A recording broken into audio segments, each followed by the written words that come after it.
To Cela achieve demeure une this, priorité this pour remains nous a tous. priority for us all. Israël, face à cette Israel, attaque terroriste, a le droit légitime de protéger les siens et d'enlever au Hamas les moyens de l'attaquer à nouveau. Et aucun d'entre nous n'aurait subi les coups reçus le 7 octobre sans en tirer des conséquences. Pour autant, la guerre qu'Israël mène à Gaza n'a que trop duré. Les dizaines de milliers de victimes civiles palestiniennes n'ont aucune justification. Aucune explication. Trop d'innocents sont morts et nous portons aussi leur deuil.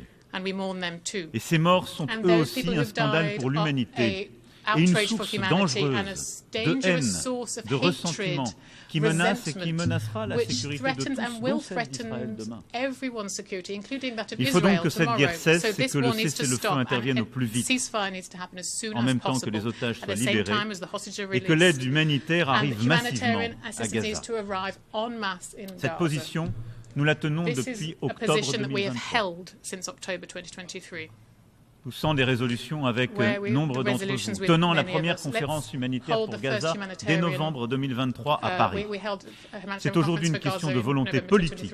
Au vu de la destruction des capacités militaires du Hamas, il est impératif qu'une nouvelle phase s'ouvre à Gaza, que les armes se taisent, que les humanitaires reviennent, que les populations civiles enfin soient protégées.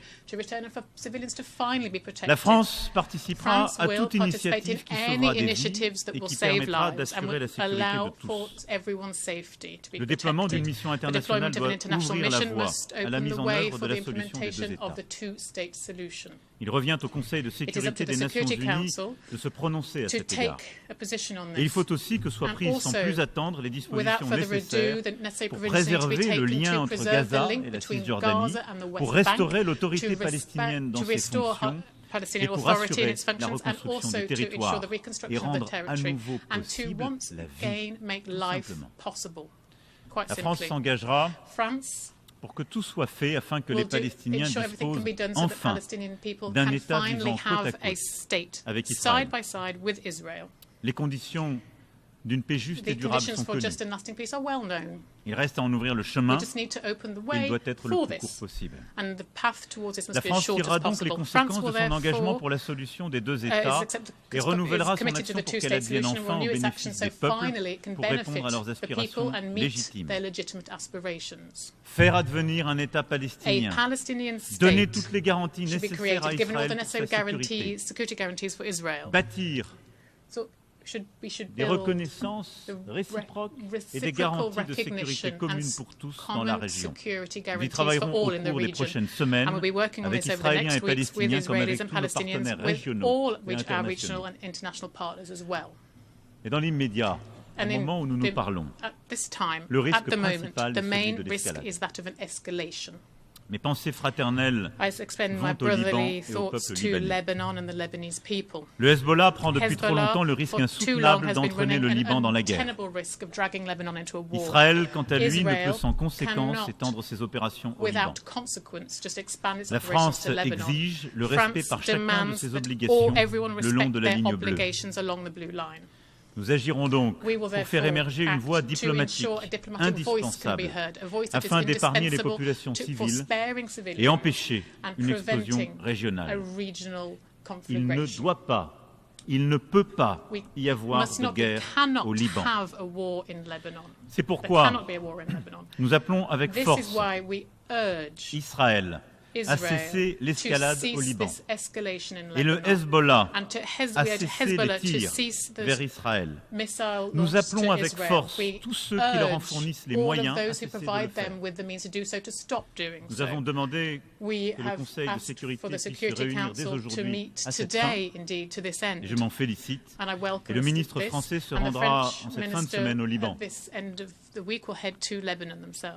C'est la même unité dont nous devons faire preuve face aux grands défis régionaux et aux défis mondiaux qui sont les nôtres. Car au-delà des conflits que nous connaissons et que je viens d'évoquer, il nous faut ensemble continuer d'assurer le respect de la souveraineté de chacun, de bâtir des solutions régionales et internationales face aux défis. C'est tout le sens de la relation que nous voulons avec l'Afrique. Un nouveau partenariat. Et c'est ce que depuis 2 ans, nous avons à faire. La France a beaucoup fait ces dernières années pour le continent africain. Elle a beaucoup fait ces dernières décennies. Mais tout particulièrement au Sahel, où les armées françaises ont combattu avec succès le terrorisme, côte à côte avec leurs partenaires régionaux et internationaux. Toutefois, les coups d'État militaires dans la région nous ont conduits à en tirer des conclusions légitimes. Mais l'Europe et l'Afrique ont devant elles un destin commun qui exige un partenariat large. Partenariat de paix et de sécurité qui suppose d'en renouveler les termes